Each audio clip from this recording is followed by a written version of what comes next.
President Recep Tayyip Erdoğan tried to impede the political career of former President Abdullah Gül 3 times, according to a new political memoir, demonstrating the extent of the rift between the politicians who once professed to be brothers. The memoirs published recently by Gül's advisor of 12 years, Ahmet Sever, claim that Erdoğan first tried to obstruct Gül's political career in 2007 when Gül was trying to become president and Erdoğan was still prime minister. The second occasion was when Erdoğan ordered the Justice and Development Party, AK Party, to pass legislation that had the effect of restricting Gül's presidency to one term. The third occasion Erdoğan tried to obstruct Gül's career, according to the book which is titled The 12 Years I Spent with Abdullah Gül, was when Erdoğan prevented Gül's return to the AK Party after he won the presidential election in 2014. Erdoğan moved forward the date of the AK Party's General Assembly, where the AK Party was to vote for its new leader, to one day before Gül's term had finished, preventing Gül from entering the election for the top spot in the AK Party. However, critics have been quick to criticize the claims in Sever's book. Speaking at a press conference in Ankara on Monday, former Energy Minister Taner Yıldız said, "Some of the sentences in the book give the impression that there was some sort of rift between the 11th President, Abdullah Gül, and the 12th President, Recep Tayyip Erdoğan. I don't agree." Yıldız also said that the fact that the information in the book was worthless. Erdoğan tried to block Gül's presidency. In 2007, the Republican People's Party, CHP, the Democrat Party, DP, and the Motherland Party, Anavatan, boycotted the presidential election by not attending the vote in parliament. The failure to secure votes from at least 367 lawmakers in parliament led the Constitutional Court to cancel the election, which Gül was thought highly likely to win. At the time, then CHP leader Deniz Baykal said that there would be chaos in the country if the court did not rule that the quorum should be applied. The result was the annulment of the ballot, and the AK Party called a snap election, in which it gained 47% of the popular vote and an absolute majority in parliament. However, Sever has claimed it was after the 367 quorum crisis that Erdoğan's opposition to Gül came into play, and politicians close to Erdoğan began lobbying Gül, asking him to rescind his nomination for the presidency. According to Sever's book, the lobbyists, many of whom were prominent deputies within the AK Party or journalists close to the party, spread rumors of an impending military coup if Gül continued his campaign to become president.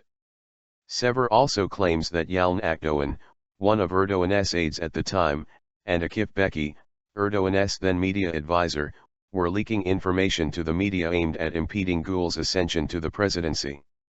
Then Defense Minister Vehbi Gönül, and whose wife did not wear a headscarf unlike Gül's wife Hayranisa, was being touted by Erdoğan's lobbyists as a more suitable candidate for the top job because, Sever claimed, there was an impending threat of a military coup due to the restlessness of the army chiefs concerning a headscarf-wearing First Lady. AK Party passes legislation, Gül's presidency restricted to one term.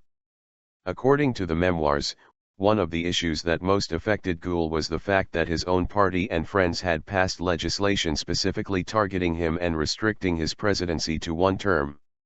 Sever quotes Gül as saying regarding the issue of the length of his presidency, "Whenever I go abroad, I always explain how much more predictable Turkey has become, but I do not know the length of my own term as president.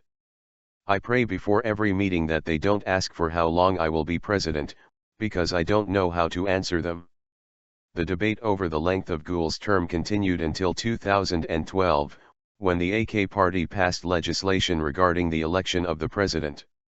The draft specified Gül's term as 7 years but had an extra amendment that stated that presidents who were elected before the constitutional change in 2007 could not be re-elected. Gül then understood that his party was trying to obstruct any possibility of him running for a second term with a tailor-made piece of legislation, according to Sever, who adds that the former president sent a message to then Justice Minister Seyfullah Ergin requesting that the amendment be revoked. However, after meeting with Erdoğan, Ergin came back to Gül and said that not changes could be made, after which Gül understood that the legislation had Erdoğan's backing. Erdoğan brings forward General Assembly, blocks Gül's nomination.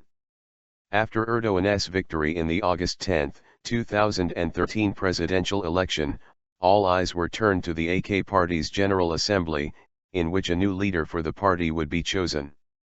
Erdoğan was set to ascend to the presidency when Gül's term finished on August 28. However, eyebrows were raised when the AK Party's General Assembly, which could have been held after Gül's term had ended, was moved forward to August 27, just a day before Gül's term was to finish. This move killed off any chance Gül had of returning to the AK Party and becoming prime minister. Sever claims that before his term had ended, Gül had been under pressure by his supporters within the party to make it known that he was ready to lead the party.